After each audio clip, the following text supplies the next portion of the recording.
আমাদের জন্য দুনিয়াটা শান্তির করে দিবেন কে? আওয়াজ দিয়ে বলুন কে? আপনি ঘরের ভিতর ঘুমালেও আল্লাহ আপনার জন্য গাছে আম তুলে দেয়। আপনি পরিশ্রম না করলেও আল্লাহ তাআলা আপনার সামনে খাবার এনে দেয়। এটা আল্লাহর শান। আল্লাহ কখনো কাউকে রহমত থেকে মাহরুম করে না। এমনকি ফেরাউনের মতো বাটপারকেও আল্লাহ তাআলা ফিরে আসার জন্য সুযোগ দিয়েছিলেন। বারবার সুযোগ দিয়েছেন আল্লাহ ফেরাউনকে, তুই ফিরে আয়, একবার তওবা কর, মাথা নত করে আমি রবকে স্বীকার করে আমি আল্লাহ এখনো তোর সব ভুল মাফ করে দিতে রাজি। হাজার হাজার সুযোগ পাওয়ার পরও আপনি আমি যদি কাজে লাগাতে না পারি, বিশ্বাস করেন এর চাইতে বড় ব্যর্থতা এবং আফসোস পৃথিবীতে আর কিচ্ছু হতে পারে? আওয়াজ দিয়ে বলেন না পারে। দুনিয়াতে আপনি যত দিকে তাকাবেন আপনার রবের রহমত আপনি দেখতে পাবেন।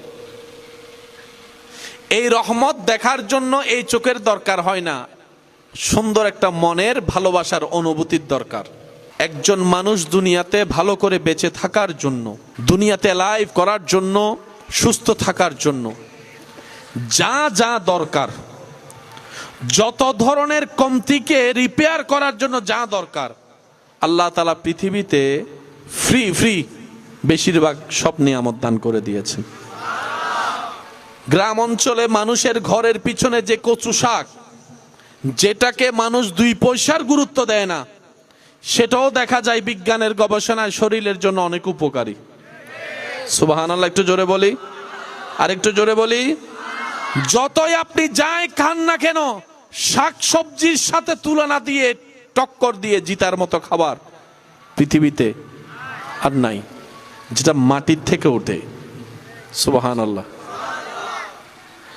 আল্লাহ তাআলা বলে, বান্দা তোকে যেহেতু আমি বানিয়েছি, আমি পাঠিয়েছি তোর যত্ন নেওয়ার জন্য, তোকে ভালো রাখার জন্য, যত ধরনের দরকার আমি আল্লাহ সবকিছু এই পৃথিবীর মধ্যে সৃষ্টি করে দিয়েছি। বলেন না সুবহানাল্লাহ।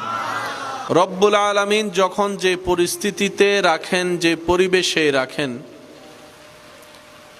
আপত্তি না জানিয়ে খুশি মনে আলহামদুলিল্লাহ বলে গ্রহণ করাটাই হচ্ছে বুদ্ধিমানের কাজ। পরিবেশ পরিস্থিতি জীবনধারা আপনি আমি চাইলেও কখনো পাল্টাবে, কিন্তু রব যদি চায় সেকেন্ডের ভিতর সবকিছু পাল্টাই যাবে। আর রব্বুল আলামিন